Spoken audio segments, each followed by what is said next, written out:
A meeting of the Hspdp was held on 12th October, where several decisions were taken to discuss on various issues concerning the party. It may be reminded that the party would be celebrating its 53rd year on 10th November 2021, which would also coincide with the state's 50th year celebrations.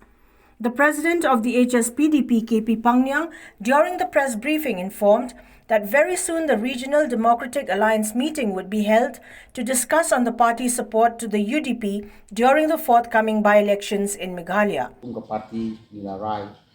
sai buda kasi nalor buda ekren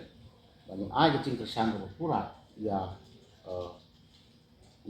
candidate jong ke UDP ke belong part and parcel jong ADA then rei hang ju ko poru shwa bangin yelek yami sekijaka ban lek dan campaign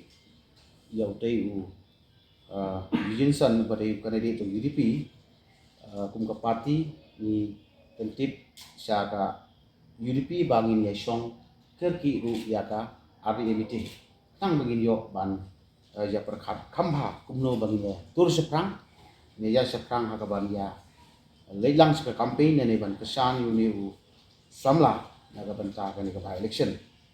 On the demand for a separate state, the president of the Hspdp informed that earlier in July this year, a joint decision was taken between the Hspdp and the Garo Land State Movement Committee for the formation of a coordination committee to go ahead with their demands for a separate state for the Khasis and Jaintias and one for the Garo people. Jong ka Garo Land State Movement Committee nilayo banyakren hakili gibnai July Kibaladep ba kandon the coordination committee nagabanta ban priya seprang ya ka state issue the Garolan nagabanta Garo Khasin state nagabanta juri Khasi ya ganeru nagalang ka party nila Shimgarai ba kan sadon di gendu pat sajisin bat ka GSMC hagabangi kwa ban priya seprang ya movement kecui kecinggawa ya ka state but nagalang ka party minta kasing na konfero ya ka chitho ban precise pa ba kay balay baka Hspdp ka dawa ya separate Khasi state te nagalang ka party na konfero at ban penmi pa ba lingba jong pikilang ka tay kubo la kalong lingba elektronik ne di print media